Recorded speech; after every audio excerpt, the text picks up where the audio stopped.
Welcome friends.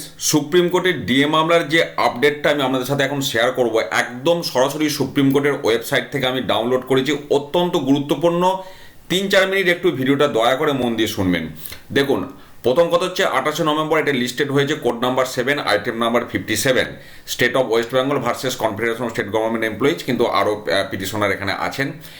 এবারে দেখুন, এখানে যেগুলোর ওপর চ্যালেঞ্জ করেছে রাজ্য সরকার, তার মধ্যে আপনার 20শে মে 2022 হাইকোর্ট থেকে যে মেন রায়টা দেওয়া হয়েছিল, সেটা অ্যাকচুয়ালি চ্যালেঞ্জ করার টাইম কিন্তু পেরিয়ে গেছে। পিটিশন ইন টাইম করা হয়নি, 77 দিন ডিলে হয়েছে। অ্যাকচুয়ালি 3 মাসের মধ্যে করতে হয় এসএলপি বা চ্যালেঞ্জ যাই বলি না কেন, কিন্তু সেটা 3 মাস তো পেরিয়ে গেছে, দিয়ে 77 দিন পর সেটা চ্যালেঞ্জ করা হয়েছে, যেহেতু ওই রায়টা 20শে মে 2022 দেওয়া হয়েছিল।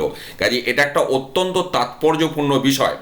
রিভিউ পিটিশন এই 2 নম্বর এবং 3 নম্বর দুটোই রিভিউ পিটিশন রিলেটেড, যেটা 22শে সেপ্টেম্বর আপনার রায় দান করেছিল কলকাতা হাইকোর্ট, সেটা যথাসময়ে কিন্তু চ্যালেঞ্জ করা হয়েছে। তাহলে এই মেন যে রায়টা 20শে মে 2022 হাইকোর্ট যে রায়তে বলেছিল স্যাটের রায়টাকে মান্যতা দিতে হবে, সেটাকে চ্যালেঞ্জ যে রাজ্য সরকার করেছে, সেটা কিন্তু তাদের অলরেডি ডিলে হয়েছে। এবং এই ডিলের বিষয়টা, এখানে যে অ্যাডিশনাল যে ডকুমেন্ট, এখানে দেখুন condonation of delay in filing, এই আইটেমটাও কিন্তু এখানে রয়েছে, অর্থাৎ ডিলে যে করা হয়েছে সেটা এখানে ডকুমেন্ট তার জন্য দেওয়া হয়েছে। পাশাপাশি আজকে দেখুন এই অ্যাডিশনাল ডকুমেন্টের মধ্যে আজকের ডেটে 26/11/2022 দুটো এখানে আমরা ম্যাটার দেখতে পাচ্ছি। একটা হচ্ছে application for permission to file amended memo of parties, আর একটা চিঠি লেটার একটা দেওয়া হয়েছে, এটা তলাতে ব্যাখ্যা আছে, আমি যাচ্ছি সেই জায়গায়। এছাড়া একটা মানে সব থেকে গুরুত্বপূর্ণ যে বিষয়টা 3 নম্বর আইটেমে দেখুন, similarity found in the present case is based on, অর্থাৎ এই যে কেসটা কার ওপর বেস করে আছে, সেখানে দেখুন সম্প্রতি বিদ্যুৎ দপ্তরের যে মামলা সুপ্রিম কোর্ট হয়ে গিয়েছে, সেটা কিন্তু এখানে অ্যাটাচ হয়ে গেছে। West Bengal state electricity transmission company limited and others versus West Bengal state electricity board engineers association, দেখতেই পাচ্ছেন তার স্ট্যাটাস এখানে রয়েছে। অর্থাৎ এই যে ডিএ মামলাটা সুপ্রিম কোর্টে গেছে, এটা কিন্তু সিমিলারিটি প্রেজেন্ট কেস, অর্থাৎ এই যে মামলাটা আগে বিদ্যুৎ দপ্তরের যেটা হয়ে গেছে তার সাথে কিন্তু বা ওইটাকে এর সাথে অ্যাটাচ করে দেওয়া হয়েছে। এটা কিন্তু অত্যন্ত গুরুত্বপূর্ণ একটা বিষয়।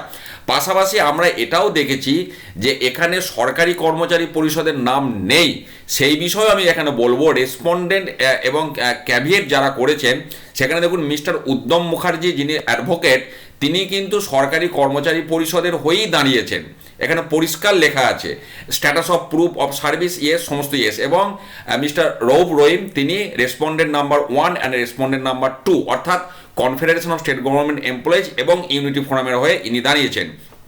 তারপরে এখানে এবার যেটা বললাম যে আজকে 26/11/2022 অ্যাসিস্ট্যান্ট রেজিস্ট্রার তিনি কিন্তু বলছেন, it is submitted that counsel for the petitioner has আজকের date filed a letter and application for permission to file amended memo of parties, যেটা আমি একটু আগেই বললাম যে আজকের ডেটে দুটো সংযোজন হয়েছে, একটা চিঠি এবং অ্যামেন্ডেড মেমো পাঠানোর বিষয়টা পার্টিকে, এবং অ্যাসিস্ট্যান্ট রেজিস্ট্রার তিনি অনারেবল কোর্টকে সেটা অনুরোধ করেছেন এই বিষয়টা দেখার জন্য বা এটাকে সার্কুলেট করার জন্য। অর্থাৎ বেশ কিছু গুরুত্বপূর্ণ তথ্য কিন্তু সংযোজিত হয়েছে এখানে, আমি সেই তথ্য আপনাদের সামনে তুলে ধরলাম।